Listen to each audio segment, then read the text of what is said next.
தமிழொலி நேயர்களுக்கு வணக்கம். இன்றைய மதிய நேர பிரதான செய்திகள். முதலில் தலைப்புச் செய்திகள்.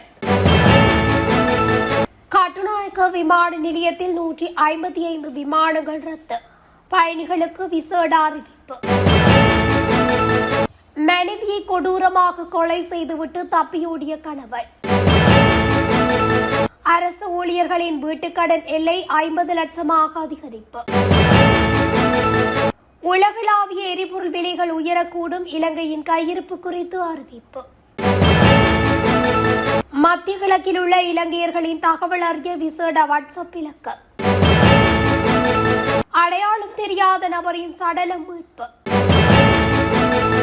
மத்திய கிழக்கில் உள்ள இலங்கையர்களின் நலன்புரியை உறுதி செய்ய விசேட வேலை திட்டம். 2 நாட்களுக்கு மேல் காய்ச்சல் இருந்தால் கவனம். டெங்கு காய்ச்சல் தொடர்பில் எச்சரிக்கை. வீட்டிற்குள் புகுந்து துப்பாக்கிச் சூடு முயற்சி. துரத்தி தாக்கப்பட்ட நபர். தொடர்பட விரிவான செய்திகள். மத்திய கிழக்கு பிராந்தியத்தில் தற்போது நிலவும் போர் நிலை காரணமாக அந்த பிராந்தியத்தில் உள்ள நாடுகள் தங்கள் சொந்த பாதுகாப்பிற்காக தங்கள் வான்வழிகளை மூடியுள்ளன. இந்த நிலையில் கட்டுநாயக்க விமான நிலையத்திற்கு வந்து சேரவிருந்த 115 விமானங்களின் விமானங்கள் இன்று இரவு மணி வரை ரத்து செய்யப்பட்டுள்ளதாக கட்டுநாயக்க விமான நிலைய பொறுப்பதிகாரி தெரிவித்துள்ளார். அதற்கமைய மத்திய கிழக்கு பிராந்தியத்தில் உள்ள நாடுகளில் இருந்து கட்டுநாயக்க விமான நிலையத்திற்கு வரவிருந்த ஸ்ரீலங்கன் மற்றும் பிற வெளிநாட்டு விமான நிறுவனங்களின் 55 விமானங்களும் கட்டுநாயக்க விமான நிலையத்தில் இருந்து அந்த பிராந்தியத்துக்கு புறப்படவிருந்த 60 விமானங்களும் அதன்படி ரத்து செய்யப்பட்டுள்ளன. 28ஆம் தேதி மதியம் கட்டுநாயக்க விமான நிலையத்தில் இருந்து மத்திய கிழக்கு நோக்கி புறப்பட்ட 2 விட்ஸ் ஏர் மற்றும் ஏர் அரேபியா விமானங்களும் அந்த பிராந்தியத்திற்குள் நுழைய முடியாமல் அன்று பிற்பகல் கட்டுநாயக்க விமான நிலையத்துக்கே திரும்பின.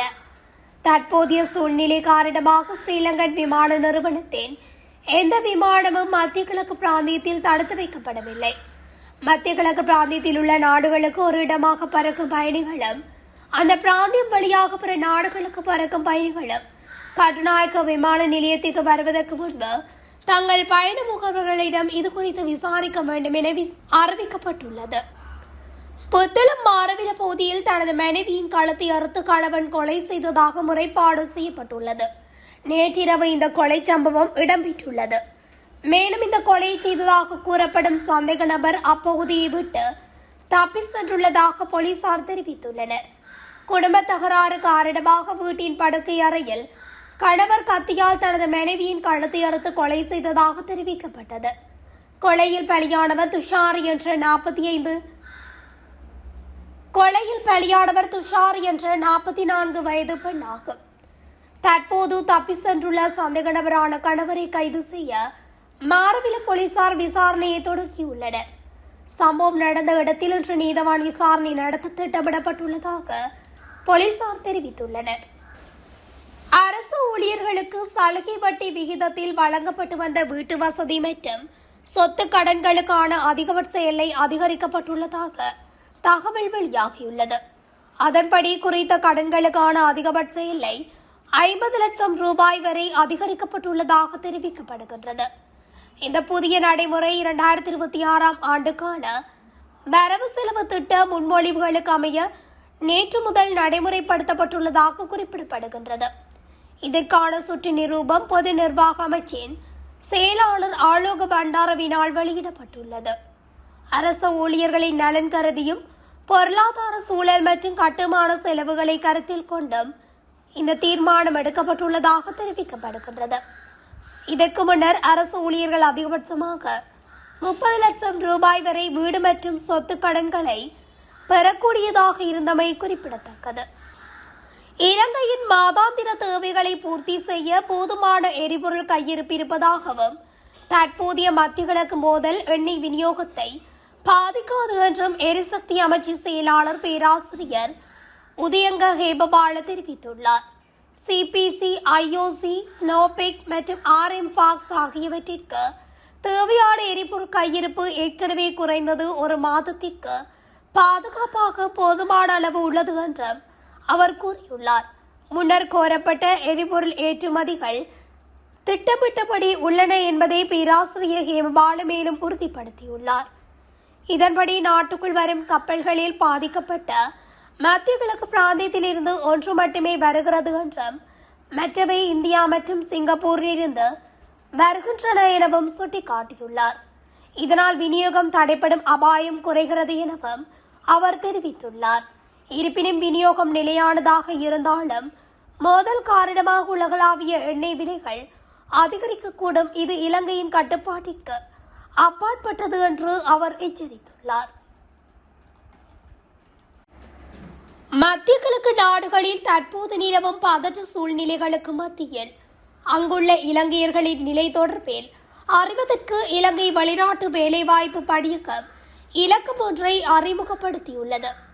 009477477600 என்ற இலக்கம் 24 மணி நேரமும் நடைமுறையில் இருக்கும் என பணியகம் சுட்டிக்காட்டியுள்ளது. இதன்படி மத்திய கிழக்கில் வளர்ந்து வரும் பாதுகாப்பு நிலைமையை வெளியுறவு வெளிநாட்டு வேலைவாய்ப்பு மற்றும் சுற்றுலா அமைச்சகம் உன்னிப்பாக கவனித்து வருவதாக அறிக்கையில் தெரிவித்துள்ளது.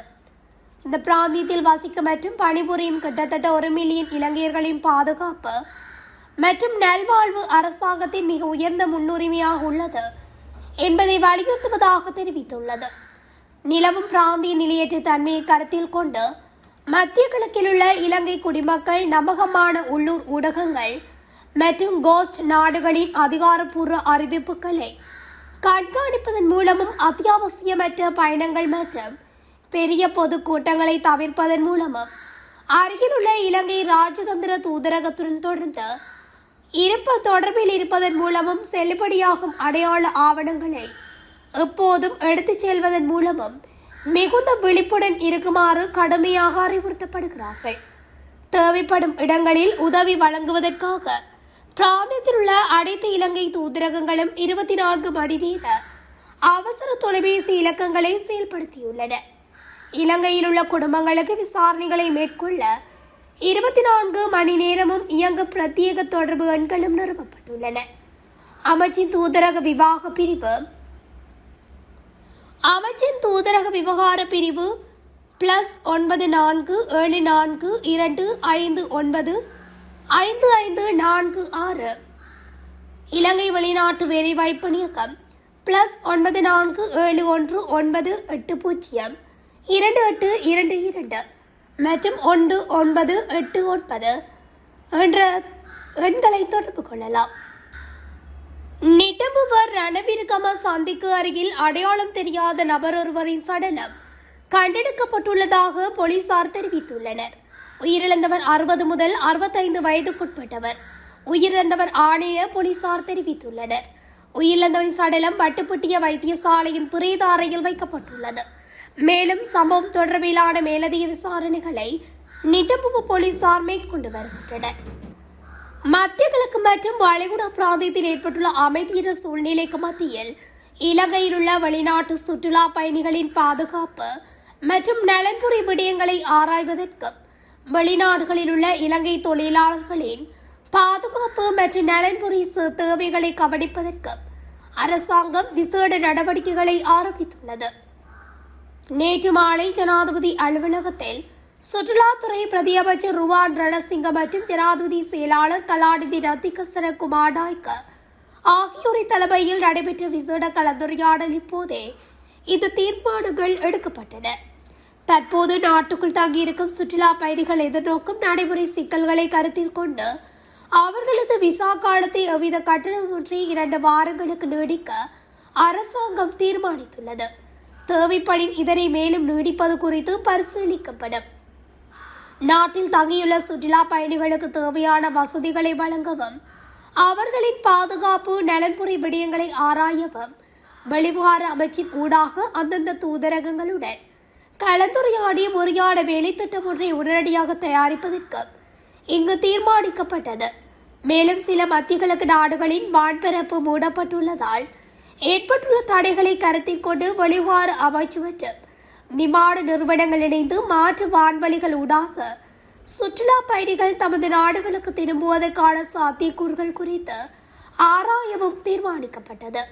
அதேபோல் இலங்கைக்கு வர எதிர்பார்க்கும் சுற்றுலா பயணிகள் எவ்வித இடையூறுமின்றி வருகை தருவதற்கு மாற்று இடங்கள் குறித்து சம்பந்தப்பட்ட தரப்பினருடன் கலந்துரையாடவும் அதற்கான வசதிகளை வழங்கவும் தீர்மானிக்கப்பட்டது.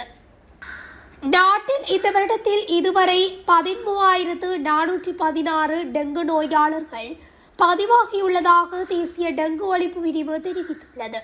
டெங்கு நோயினால் இதுவரை 4 மரணங்களும் பதிவாகியுள்ளதாக அப்பிரிவின் சமூக மருத்துவ நிபுணர் வைத்திய பிரஜூலா சமரவீர குறிப்பிட்டுள்ளார்.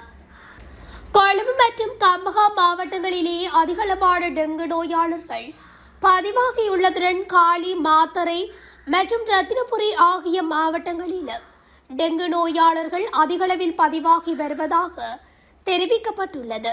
எனவே 2 நாட்களுக்கு மேல் காய்ச்சல் நீடிக்குமாயின் உடனடியாக தகுதி வாய்ந்த வைத்தியரை நாடி சிகிச்சை பெறுமாறு சுகாதார பிரிவினர் பொதுமக்களுக்கு அறிவுறுத்தியுள்ளனர்.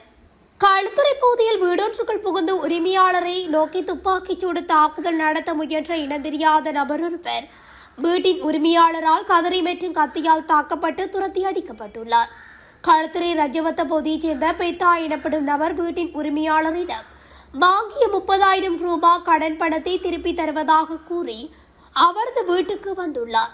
இதன்போது அவருடன் மோட்டார் சைக்கிளில் வந்த இனந்தெரியாத நபர் ஒருவரே திடீரென துப்பாக்கி எடுத்துவிட்டு வீட்டு உரிமையாளரை சுட முயற்சித்துள்ளார்.